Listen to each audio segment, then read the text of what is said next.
बच्चों good morning. हमारा aldehyde और कीटोन का निर्माण चल रहा है। तो एल्डिहाइड और कीटोन के निर्माण के अंतर्गत बच्चों हमने आपको छठवां मेथड पढ़ाया था नाइट्राइल से एल्डिहाइड का निर्माण। तो आज हम आपको सातवां मेथड बताएंगे। सातवां मेथड है हमारा आक्सो विधि से एल्डिहाइड का निर्माण। तो आक्सो विधि से केवल हम एल्डिहाइड का निर्माण कर पाते हैं। आक्सो विधि भी एक ऐसी विधि है जिसके द्वारा हम सिर्फ एल्डिहाइड का ही निर्माण कर पाते हैं। इस विधि के द्वारा हम कीटोन का निर्माण नहीं कर पाते हैं। तो आक्सो विधि से एल्डिहाइड का निर्माण कैसे किया जाता है इसके बारे में मैं आपको बताऊंगा। आक्सो विधि को ही हम जो है कार्बोनिलीकरण या हाइड्रोफार्मिलीकरण भी कहते हैं। माने इस आक्सो विधि को हम कार्बोनिलीकरण या हाइड्रोफार्मिलीकरण विधि भी कहते हैं। इस विधि के द्वारा केवल एल्डिहाइड का निर्माण किया जाता है। जैसा कि मैंने इंट्रोडक्शन में यहाँ लिखा है भी है बच्चों, यह विधि एल्डिहाइड के निर्माण की औद्योगिक विधि है। यह जो आक्सो विधि है, इस आक्सो विधि से हम एल्डिहाइड निर्माण करते हैं। इस एल्डिहाइड निर्माण की औद्योगिक विधि कहलाती है, औद्योगिक विधि के अंतर्गत आता है। इस विधि में हम उच्च ताप व दाब पर कोबाल्ट कार्बोनिल की उपस्थिति में एल्कीन की क्रिया जल गैस से के साथ कराते हैं। तो जल गैस का सूत्र होता है CO और H2। कार्बन मोनोऑक्साइड और हाइड्रोजन गैस का मिश्रण, कार्बन मोनोऑक्साइड और हाइड्रोजन गैस के मिश्रण को हम जल गैस कहते हैं। तो एल्कीन की क्रिया नहीं, एल्कीन की क्रिया किससे के साथ कराते हैं? तो एल्कीन की क्रिया जल गैस के साथ कराने पर हमें एल्डिहाइड बनता है। तो इस प्रकार के अभिक्रिया को हम कार्बोनिलीकरण या हाइड्रोफार्मिलीकरण अभिक्रिया कहते हैं, जिसको हम आक्सो विधि के नाम से जानते हैं। तो आक्सो विधि क्या है उसका मैंने इंट्रोडक्शन यहाँ लिखा है, एक बार फिर से सुन लीजिए। यह विधि एल्डिहाइड निर्माण की औद्योगिक विधि है। इस विधि में उच्च ताप व दाब पर कोबाल्ट कार्बोनिल की उपस्थिति में एल्कीन की क्रिया जल गैस के साथ कराने पर एल्डिहाइड प्राप्त होता है। तो इस प्रकार के अभिक्रिया को कार्बोनिलीकरण या हाइड्रोफार्मिलीकरण अभिक्रिया कहते हैं। हाइड्रोफार्मिलीकरण या कार्बोनिलीकरण अभिक्रिया को हम आक्सो विधि के नाम से जानते हैं। तो आक्सो विधि से हम सिर्फ एल्डिहाइड का ही निर्माण कर पाते हैं। तो आक्सो विधि से एल्डिहाइड के निर्माण का क्या इंट्रोडक्शन है इसके बारे में मैंने आपको बता दिया। अब इसके रासायनिक अभिक्रिया के बारे में भी आपको समझा दे रहे हैं। पहले इस वीडियो को पॉज करके इंट्रोडक्शन को आप लिख लेंगे, फिर उसके बाद हम आगे आपको रासायनिक अभिक्रिया को समझाते हैं।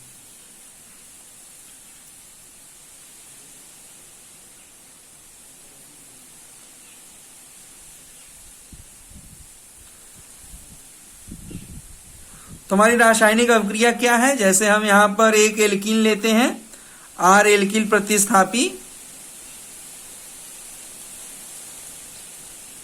एल्किल प्रतिस्थापी हम यहां पर यदि एल्कीन लेते हैं RCH डबल बॉन्ड CH2, ये हमारा एल्कीन है।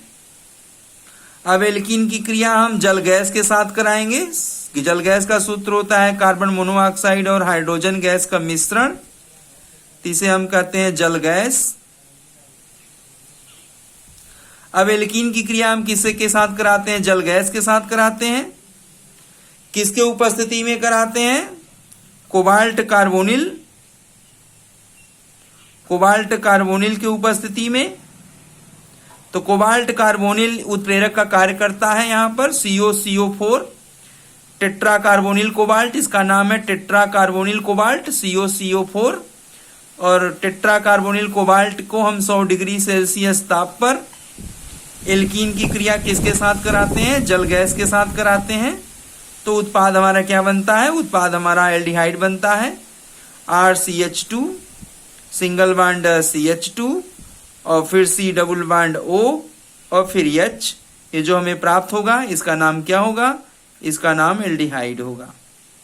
तो ये अभिक्रिया है जो मैंने आपको इंट्रोडक्शन में बताया कि यह आक्सो विधि औद्योगिक विधि है एल्डिहाइड निर्माण की। और इस विधि में उच्च ताप पर लगभग 100 डिग्री सेल्सियस ताप पर कोबाल्ट कार्बोनिल के उपस्थिति में एल्कीन की क्रिया जब जल गैस से कराई जाती है, तो एल्कीन की क्रिया जब जल गैस से कराते हैं तो एल्डिहाइड का निर्माण होता है, और इस एल्डिहाइड निर्माण को हम औद्योगिक विधि कहते हैं। इसका एक नाम है कार्बोनिलीकरण और हाइड्रोफार्मिलीकरण। तो हाइड्रोफार्मिलीकरण और कार्बोनिलीकरण अभिक्रिया के सहायता से एल्डिहाइड का निर्माण किया जाता है। इस विधि के द्वारा हम कीटोन का निर्माण नहीं कर पाते हैं, सिर्फ एल्डिहाइड का ही हम निर्माण कर पाते हैं। तो एक दो उदाहरण लेकर के भी हम आपको समझा दें। जैसे हमारे पास उदाहरण नंबर 1 है, तो उदाहरण नंबर 1 है तो हम यहाँ पर एल्कीन में पहला एल्कीन हमारा होता है द्विकार्बन का CH2 डबल बॉन्ड CH2, जिसको हम एथीन बोलते हैं। CH2 double bond CH2 ethene की क्रिया हम जल गैस के साथ कराएंगे, CO और H2 जो हमारा जल गैस है। अब इस एथीन की क्रिया जल गैस के साथ कराते हैं किसकी उपस्थिति में? कोबाल्ट कार्बोनिल के उपस्थिति में 100 डिग्री सेल्सियस ताप पर।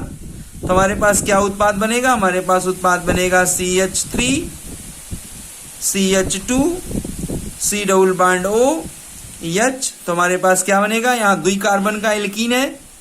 कितने कार्बन का एल्कीन है? इस एल्कीन में 2 कार्बन है, लेकिन एल्डिहाइड में हमें 3 कार्बन प्राप्त होगा। 1 2 3 3 कार्बन वाले एल्डिहाइड का नाम है प्रोपेनलडिहाइड।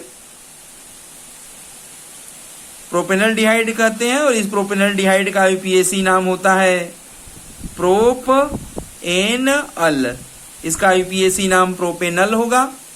तो इस प्रकार से बच्चों उदाहरण नंबर 1 है हमारा। यदि हम एथीन की क्रिया ethene CH2 double bond CH2 ethene की क्रिया जल गैस के साथ कराते हैं कोबाल्ट कार्बोनिल की उपस्थिति में 100 डिग्री सेल्सियस ताप पर, तो हमारा प्रोपेनलडिहाइड अर्थात IUPAC नाम है प्रोपेनल हमें प्राप्त हो जाता है। तो बात ध्यान रखेंगे, यह श्रृंखला बढ़ाता भी है। इस अभिक्रिया के द्वारा हम श्रृंखला में वृद्धि भी कर पाते हैं। देखिए हमने यहाँ अभिकारक में 2 कार्बन का एल्कीन लिया, और लेकिन उत्पाद में हमें 3 कार्बन का उत्पाद प्राप्त होता है। 2 कार्बन का एल्कीन लेने पर 3 कार्बन का एल्डिहाइड प्राप्त होता है। तो इस अभिक्रिया के सहायता से कार्बन की श्रृंखला में वृद्धि भी किया जा सकता है। इस बात को भी ध्यान रखेंगे कि अगर हमें कहीं परीक्षा में पूछ रहा है 2 कार्बन से 3 कार्बन का उत्पाद यदि पूछ रहा है, तो कार्बन की श्रृंखला बढ़ने का उत्पाद पूछ रहा है, तो हम कार्बोनिलीकरण और हाइड्रोफार्मिलीकरण अभिक्रिया का प्रयोग हम कर सकते हैं, और उस अभिक्रिया का प्रयोग करके एल्कीन की क्रिया जल गैस से करा करके हम एल्डिहाइड का निर्माण कर लेते हैं। जैसे कि मैंने पहला उदाहरण लिया, एथीन की क्रिया जल गैस से करा करके प्रोपेनल उत्पाद का निर्माण किया। इस तरीके से हम किसी भी एल्डिहाइड का निर्माण कर सकते हैं। जैसे हम दूसरा एग्जाम्पल लेते हैं, यहाँ पर एक और एग्जाम्पल लेते हैं, आपको समझा दें। जैसे एक एग्जाम्पल में और लेता हूं जिसका नाम है 3 कार्बन का एल्कीन लूंगा हम। कितने कार्बन का एल्कीन लेंगे? 3 कार्बन का। तो दूसरे एग्जाम्पल मैंने 3 कार्बन का एल्कीन लिया CH3 single bond CH double bond CH2। तो इसका नाम है, इस एल्कीन का नाम है प्रोपीन 1। तो प्रोपीन 1 3 कार्बन का एल्कीन है। अब इसकी क्रिया जल गैस के साथ कराएंगे। कार्बन मोनोऑक्साइड और हाइड्रोजन गैस के मिश्रण को जल गैस कहते हैं। तो जल गैस से कराएंगे अब क्रिया। प्रोपीन की क्रिया जब जल गैस से कराएंगे किसके उपस्थिति में? कोबाल्ट कार्बोनिल के उपस्थिति में 100 डिग्री सेल्सियस ताप पर अभिक्रिया कराते हैं। तो प्रोपीन 1 की क्रिया जब जल गैस के साथ कराते हैं कोबाल्ट कार्बोनिल की उपस्थिति में 100 डिग्री सेल्सियस ताप पर, तो 3 कार्बन का मैंने एल्कीन लिया है, तो 4 कार्बन का एल्डिहाइड प्राप्त होगा। तो 4 कार्बन के एल्डिहाइड का सूत्र क्या होगा? CH3 CH2 CH2 1 2 3 हो गया। अंत में हमारा क्रियात्मक समूह C डबल बॉन्ड OH जुड़ जाएगा। तो हमारे पास 4 कार्बन का एल्डिहाइड प्राप्त होगा। इसमें 4 कार्बन है 1 2 3 4। तो इस 4 कार्बन वाले एल्डिहाइड का नाम क्या होगा? ब्यूटेनलडिहाइड। ब्यूटेनलडिहाइड कहते हैं। इसका IUPAC नाम होगा ब्यूटेनल। तो इस प्रकार से हमें 3 कार्बन के एल्कीन से 4 कार्बन का एल्डिहाइड प्राप्त हो जाता है। इसमें कार्बन की श्रृंखला की वृद्धि भी होती है। तो हमारा दूसरा एग्जाम्पल है, हमने प्रोपीन से ब्यूटेनलडिहाइड का निर्माण कर लिया। तो अभिक्रिया को यहाँ वीडियो पोज करके अभिक्रिया को लिख लीजिएगा। एथीन की क्रिया जल गैस के साथ कराते हैं तो प्रोपेनल प्राप्त होता है, और प्रोपीन की क्रिया जल गैस के साथ कराते हैं तो ब्यूटेनॉल प्राप्त होता है। तो इस प्रकार से हम एल्डिहाइड का निर्माण कर सकते हैं और इस विधि को ऑक्सो विधि कहते हैं या कार्बोनिलीकरण विधि कहते हैं या हाइड्रोफॉर्मिलीकरण विधि कहते हैं। और इस अभिक्रिया के सहायता से केवल एल्डिहाइड का ही निर्माण होता है। इस बात को आप अच्छी तरीके से ध्यान रखेंगे। अब इसका कुछ नोट पॉइंट मैं आपको बता दूं। अभिक्रिया यहां पर पॉज करके वीडियो लिख लीजिएगा, आगे मैं कुछ इसका नोट पॉइंट बता दे रहा हूं। तो इस अभिक्रिया का हमारा नोट पॉइंट है, ध्यान से सुनिएगा। इस अभिक्रिया का नोट पॉइंट ये है, नोट नंबर 1 होगा हमारे पास। तो नोट नंबर 1 है कि इस अभिक्रिया के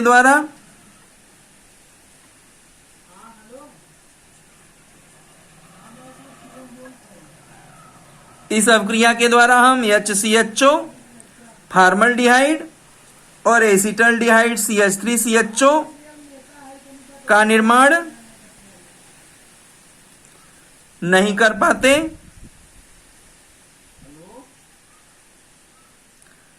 पाते हैं, क्योंकि मैंने इसके बारे में आपको बताया है कि अगर हम एल्कीन, द्विकार्बन का एल्कीन हमारा स्टार्ट ही होता है। एल्कीन कहां से स्टार्ट होता है? 2 कार्बन से स्टार्ट होता है। और यदि हम 2 कार्बन का एल्कीन लेंगे तो 3 कार्बन का एल्डिहाइड प्राप्त करेंगे। अगर हम 3 कार्बन का एल्कीन लेंगे तो 4 कार्बन का एल्डिहाइड प्राप्त करेंगे। अर्थात 3 कार्बन के एल्डिहाइड से कम एल्डिहाइड, 3 कार्बन से कम एल्डिहाइड अर्थात एस्टल्डिहाइड, 2 कार्बन वाला एल्डिहाइड एस्टल्डिहाइड CH3CHO और 1 कार्बन का एल्डिहाइड अर्थात फॉर्मल्डिहाइड HCHO इस विधि के द्वारा निर्मित नहीं किया जा सकता। तो जो यह अभिक्रिया मैंने आपको बताया ऑक्सो विधि, तो ऑक्सो विधि के सहायता से हम फॉर्मल्डिहाइड और एस्टल्डिहाइड का निर्माण नहीं कर पाते। इस नोट पॉइंट नंबर 1 को अच्छी तरीके से दिमाग में ध्यान में रखिएगा। और नोट पॉइंट नंबर हमारा 2 है। नोट पॉइंट नंबर 2 है कि इस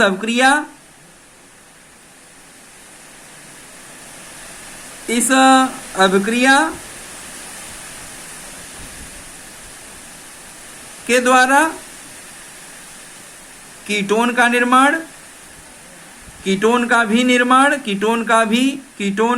भी निर्माण नहीं कर सकते।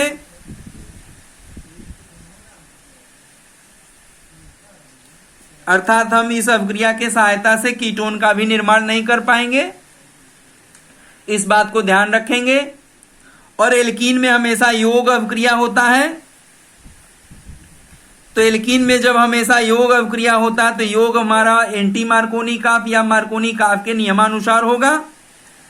तो इस अभिक्रिया में ऑक्सो विधि में ध्यान रखेंगे। नोट नंबर 3 हम आपको बता दे रहे हैं। नोट नंबर 3 है कि इस अभिक्रिया में जो योग की क्रिया होगी, इस अभिक्रिया में योग जो होगा, इस अभिक्रिया में योग प्रति मार्कोनी काफ नियम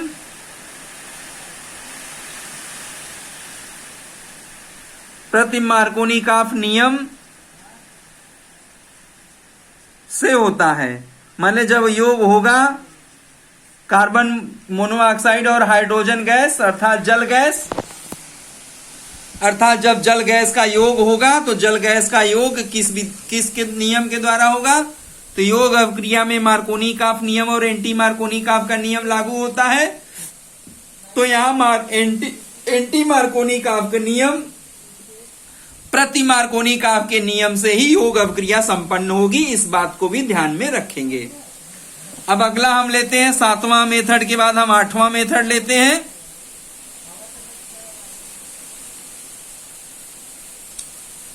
अब एल्डिहाइड और कीटोन के निर्माण का 8वां मेथड है हमारे पास, वाकर विधि से एल्डिहाइड और कीटोन का निर्माण।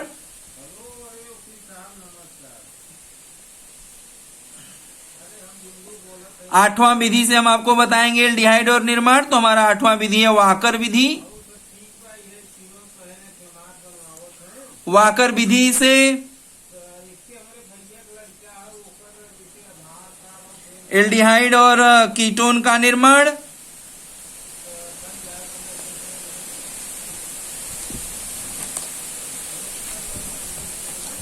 तो वाकर विधि से भी हम एल्डिहाइड और कीटोन का निर्माण कर लेते हैं बंधु। ये हमारा एल्डिहाइड कीटोन निर्माण की 8वीं विधि है। तो वाकर विधि के द्वारा एल्डिहाइड और कीटोन का निर्माण कैसे किया जाता है? तो इस अभिक्रिया के अंतर्गत बच्चों हम क्या करते हैं? इस अभिक्रिया के अंतर्गत हम एल्कीन को अम्लीकृत PD chloride, palladium dichloride PDCl2 तथा क्यूप्रिक क्लोराइड CuCl2 के द्वारा ऑक्सीकृत करते हैं, तो एल्डिहाइड और कीटोन प्राप्त किया जा सकता है। और यह विधि एथिलीन से एस्टल्डिहाइड के निर्माण की आधुनिक विधि है, इस बात को ध्यान रखेंगे। मतलब कहने का अर्थ यह है कि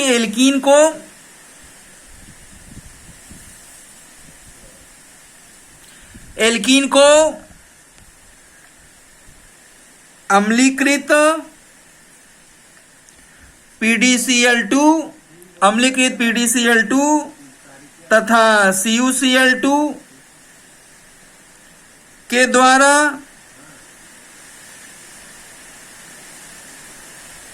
ऑक्सीकृत करके एल्डिहाइड तथा कीटोन प्राप्त किया जा सकता है। तो वाकर विधि का ये इंट्रोडक्शन है बच्चों, ध्यान रखिएगा। वाकर विधि से एल्डिहाइड और कीटोन का निर्माण। तो वाकर विधि में क्या किया जाता है? एल्कीन का ऑक्सीकरण किया जाता है। अब एल्कीन का ऑक्सीकरण किसके द्वारा करते हैं? तो एल्कीन का ऑक्सीकरण, ऑक्सीकारक है यहाँ पर PDCl2 तथा CuCl2 ऑक्सीकारक है। इस ऑक्सीकारक के द्वारा एथिलीन का ऑक्सीकरण करते हैं तो एल्डिहाइड प्राप्त किया जाता है और कीटोन भी इस अभिक्रिया के द्वारा प्राप्त किया जा सकता है। तो इस विधि से, वाकर विधि से एल्डिहाइड और कीटोन दोनों का निर्माण किया जा सकता है। और बच्चों इस बात का भी ध्यान रखेंगे कि एथिलीन से जब हम बनाते हैं, एथिलीन का ऑक्सीकरण करते हैं तो एसिटल्डिहाइड का निर्माण होता है। तो यह एथिलीन से एसिटल्डिहाइड के निर्माण की आधुनिक विधि कहलाती है। इस बात को भी अच्छी तरीके से ध्यान में रखेंगे। तो अभिक्रिया कैसी होती है इसको पोज करके इंट्रोडक्शन लिख लीजिएगा। अब आगे हम आपको अभिक्रिया के बारे में जानकारी दे दें। तो अभिक्रिया हमारे पास है कि अगर हम एथिलीन का ऑक्सीकरण करेंगे तो एथिलीन का ऑक्सीकरण करने पर हमें एसिटल्डिहाइड प्राप्त होगा और प्रोपीन का ऑक्सीकरण करने पर हमें कीटोन प्राप्त होगा। अर्थात इस अभिक्रिया से हम एल्डिहाइड और कीटोन दोनों प्राप्त कर सकते हैं। अगर हम CH2 डबल बॉन्ड CH2 की क्रिया PDCl2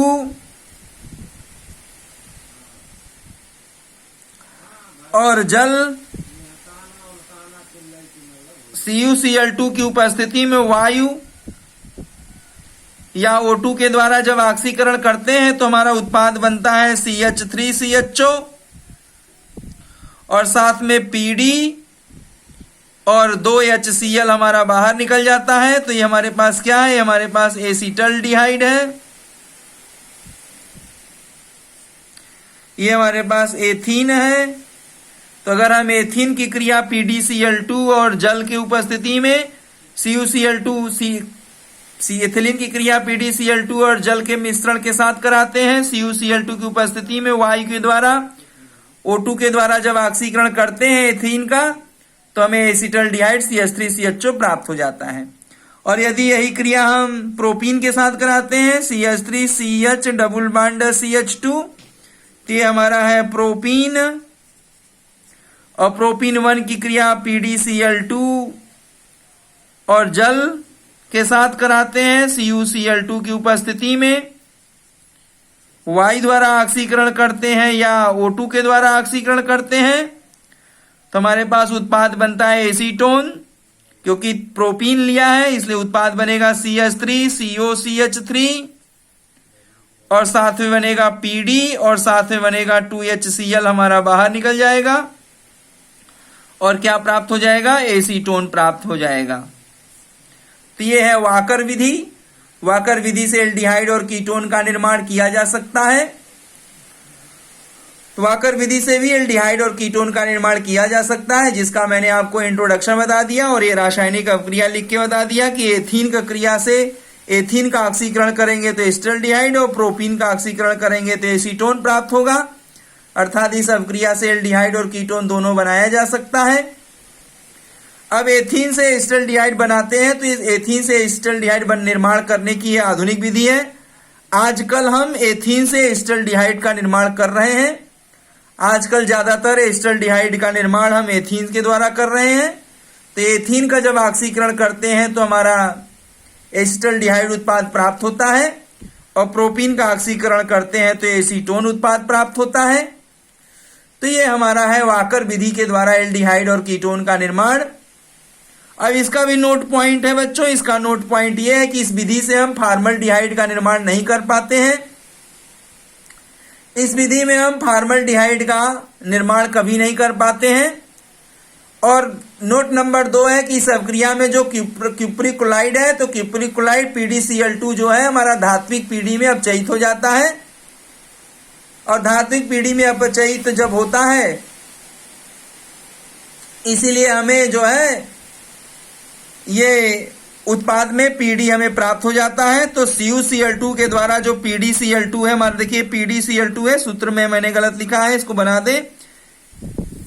PdCl2 और H2O, तो हमारे पास प्रोपीन की क्रिया PdCl2 और H2O के द्वारा CuCl2 की उपस्थिति में Y और O2 के द्वारा ऑक्सीकरण करते हैं तो हमारा एसीटोन और PD और HCl प्राप्त होता है। बच्चों ध्यान रखेंगे जो CuCl2 है, नोट पॉइंट नंबर हम बता रहे हैं कि CuCl2 के कारण ये PdCl2 हमारा PD में अपचयित हो जाता है। तो CuCl2 के कारण PdCl2 PD में अपचयित हो जाता है और प्रोपीन हमारा एसीटोन में अपचयित हो जाता है। अगर हम एथीन लेंगे तो हमारा एसिटाल्डिहाइड में यह ऑक्सीकृत हो जाता है। तो इस प्रकार हम वाकर विधि से एल्डिहाइड और कीटोन का निर्माण हम कर पाते हैं। अब बच्चों हमारा एल्डिहाइड और कीटोन के निर्माण की जो विधियां हैं यह निर्माण विधि अब हमारा समाप्त होता है। लेकिन हमारे पास 2 विधि और है, हम आपको पढ़ा देंगे। एल्डिहाइड और कीटोन के निर्माण की स्पेशल विधि होगी, वह कौन सी विधि? एरोमेटिक एल्डिहाइड का निर्माण कैसे किया जाता है और एरोमेटिक कीटोन का निर्माण कैसे किया जाता है। तो अगले हम आपको 9वें मेथड में पढ़ाएंगे एरोमेटिक एल्डिहाइड तथा कीटोन के निर्माण की विशेष विधियां। एरोमेटिक एल्डिहाइड तथा एरोमेटिक कीटोन के निर्माण की विशेष विधियां हम आपको अगले ये हमारा जो है अगला मेथड होगा। तो अगले मेथड में हम आपको विशेष प्रकार से एरोमेटिक एल्डिहाइड और एरोमेटिक कीटोन का निर्माण कैसे किया जाता है उसको पढ़ाएंगे अगले वीडियो में। आज के लिए बस इतना ही। तो धन्यवाद।